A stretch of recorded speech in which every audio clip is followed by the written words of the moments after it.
미국 역사상 가장 빠른 정치적 몰락 중 하나로 톰 매시가 하원 의원이 되지 못할 것 같습니다. 이 일은 많은 사람들에게 충격을 줬어요. 확률이 너무 빨리 바뀌었기 때문이에요. 보세요. 매시는 켄터키 4구역 공화당 후보가 될 확률이 있습니다. 캐시프릭 예측 시장에 따르면 지난 열흘 동안 이 확률이 크게 떨어졌습니다. 열흘 전은 71%였는데 지금은 많이 하락했습니다. 지금은 44%입니다. 그래서 가능성은 아주 근소하지만 매시가 실제로 패배할 확률이 더 높아졌다는 뜻이죠. 하지만 다시 말하지만 투표가 진행되고 집계되는 걸 지켜봐야 할 것 같습니다. 왜냐하면 이번에는 정말 박빙이거든요. 하지만 현직 국회의원이 낙선한다는 건 유권자들의 생각에 그가 뭔가 심각한 잘못을 저질렀다는 의미입니다. 이번에 메시가 낙선한다면 도널드 존 트럼프와 대립했기 때문입니다. 그는 도널드 트럼프와 대립했으며 트럼프는 그를 좋아하지 않았습니다. 하지만 또 다른 논란들도 있습니다. 예를 들어 그의 전 여자친구와 관련된 스캔들이 터졌죠. 도널드 트럼프가 톰 매시에 대해 뭐라고 하는지 보시죠. 이걸 보면 그가 어떤 사람인지 알 수 있습니다. 푸시백에 오신 걸 환영합니다. 진행자 메이라 K입니다. 같이 살펴보죠. 내일 그를 정치에서 몰아내길 바랍니다. 저는 오벌 오피스에 있고 우리나라 역사상 최악의 국회의원과 싸우고 있습니다. 그의 이름은 토마스 매시입니다. 그는 켄터키 출신이죠. 내일 그를 정치에서 몰아내길 바랍니다. 그는 정말 최악이에요. 곧 선거가 있습니다. 그는 훌륭한 사람, 위대한 애국자인 에드 길레인과 맞붙고 있습니다. 그는 정말 멋진 사람입니다. 하지만 그건 잊으세요. 매시는 우리나라 역사상 최악의 하원의원입니다. 항상 공화당과 올바른 가치에 반대 투표를 합니다. 그러니 토마스 매시를 몰아내세요. 저는 여러분이 그렇게 하길 바랍니다. 네, 맞아요. 그는 항상 올바른 가치에 반대표를 던지고 최근에 등장한 인물 중 하나예요. 오랫동안 정치에 몸담아왔죠. 그는 정말로 우파인 척하는 워크, 좌파 운동을 이끈 그런 인물 중 한 명이에요. 그리고 그는 그 일에 관여해왔고 여러 사안에 대해 그런 입장을 취해왔어요. 그는 여러 번 공화당에 반대해 적극적으로 투표하며 사람들을 실망시켰어요. 그리고 이 사람이 정치적인 면을 떠나서 전반적으로 좋은 사람이 아니라는 것도 전혀 놀라운 일이 아닐 거예요. 그의 지역구 국장이 있어요. 제 말은 그 자체로도 정말 이상한 관계였어요. 왜냐하면 그의 지역구 국장이 그에게 비밀폰을 구해줬잖아요. 맞죠? 그게 바로 그가 여자들과 통화할 때 썼던 전화기예요. 그는 그걸 발기폰이라고 불렀죠. 그래서 그의 지역구 국장도 그런 일에 관여하고 있었던 거예요. 그리고 공화당원이 발기폰을 가지고 있으면 절대 좋은 일이 아니에요. 그냥 조언 하나 드리자면 발기폰은 갖지 마세요. 항상 무슨 일이 있을 때마다 그랬어요. 무슨 뜻이에요? 그의 지역구 국장이 발기폰으로 뭘 했다는 거죠? 그가 가서 그에게 발기폰을 전달했다는 거예요. 그러니까 그는 세금으로 직원에게 발기폰을 관리하게 하고 있다는 거네요. 그의 가서 가져오라고요. 그는 저를 공항에서 데리러 온 적도 있어요. 근무 시간은 아니었고 생우유를 가지러 가기도 해요. 토마스 매시의 직원들과 이야기해 보세요. 그의 지역 사무소장이 실제로 얼마나 자주 지역 사무실에 있는지 알아보세요. 정말 놀랍네요. 권력을 남용하는 남자라니. 누가 그런 일이 일어날 줄 알았겠어요? 칼시 쪽은 이걸 정말 잘 짚고 있고 저는 이게 매우 흥미롭다고 생각해요. 이 사람은 토마스 매시예요. 토마스 매시, 토마스 매시, 토마스 매시, 토마스 매시. 70, 80, 70. 와, 43%까지 떨어졌어요. 정말 엄청난 하락이네요. 5월 10일. 정말 말도 안 되는 정말 미친 하락이에요. 그리고 지금쯤이나 이 영상이 올라갈 때쯤이면 에드가 아마 새로운 후보로 지명됐다는 소식을 들었을 거예요. 그런데 진짜 여러분, 이런 거 본 적 있으세요? 이건 완전한 정치적 이변이에요. 참고로 칼씨는 이번 에피소드를 후원하고 있습니다. 그러니까 꼭 칼씨 앱을 다운로드 하시고 코드 미라를 사용해서 $10 거래 시 $10 할인을 받으세요. 칼씨는 KALSHI입니다. 여러분의 예측에 돈을 걸어보세요. 그게 바로 우리가 첫 번째 영상에서 봤던 것과 같은 투표 시스템이고 같은 예측 시장이에요. 그걸 통해 모든 것이 얼마나 빠르게 변했는지 보여줬죠.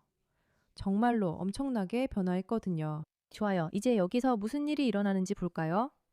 여자친구에 대해 읽어봅시다. 신시아 웨스트는 토마스 매시 의원이 자신에게 성적인 행위를 강요했고 그녀가 거절하자 해고당하게 했다고 주장하고 있나요?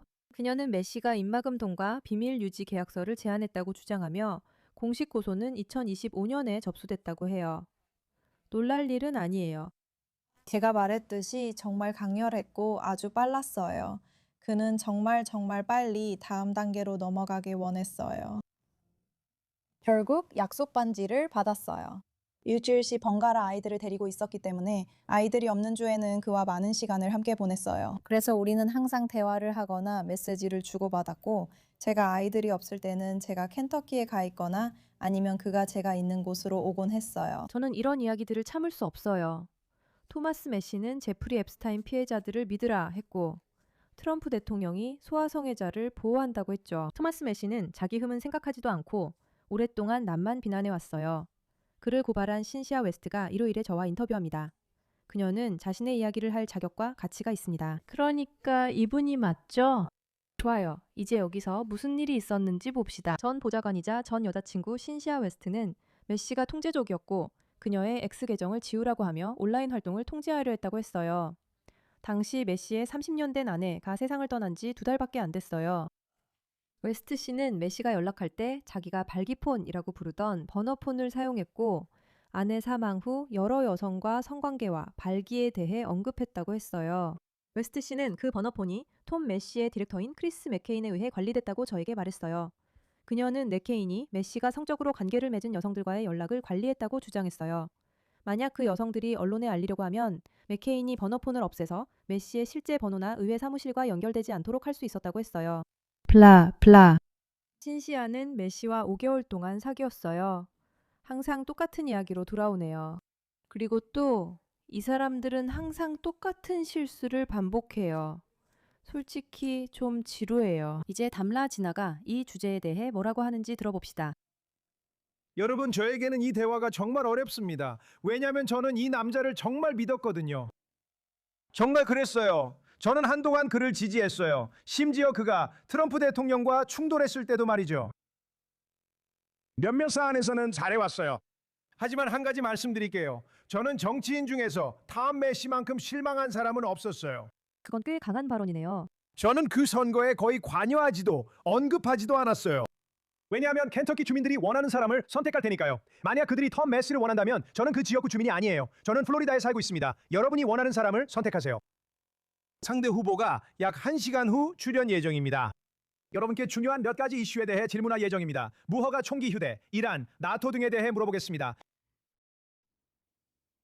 하지만 제가 그 자리에 올라갔을 때 이 사람이 얼마나 사기꾼인지 믿을 수가 없었습니다.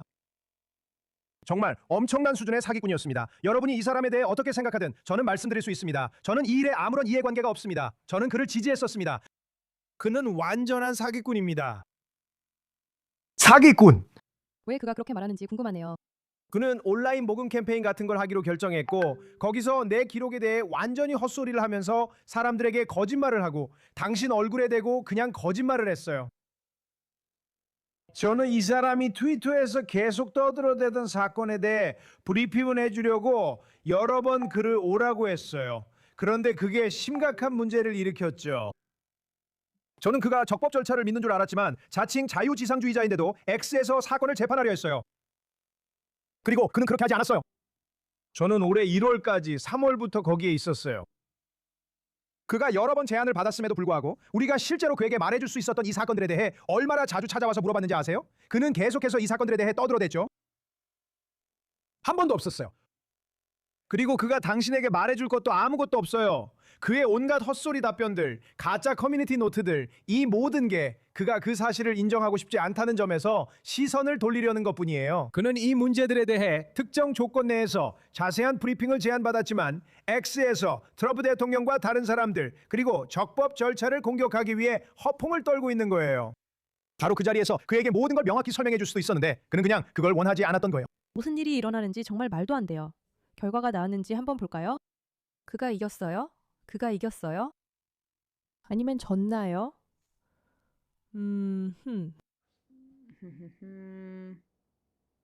그들은 이걸 이스라엘 문제로 몰고 가네요. 연방 지출과 앱스타인 파일로 대통령과 대립한 켄터키주 연방 하원 의원이 화요일 공화당 유권자들과 맞섭니다. 다시 말하지만 흥미로운 건 그들이 이걸 억지로 이스라엘과 연결했다는 점이에요. 정말 어이없죠? 근데 트럼프가 메시를 공격했잖아요. 토마스 메시는 질만해요. 저도 어느 정도 동의해요. 어떻게 될지 지켜봅시다. 우리는 결과를 기다리고 있고 곧 발표되길 바라고 있어요. 이 사람이 자리를 잃으면 속이 시원할 거예요. 관심 가져줘서 고마워요, 맞아.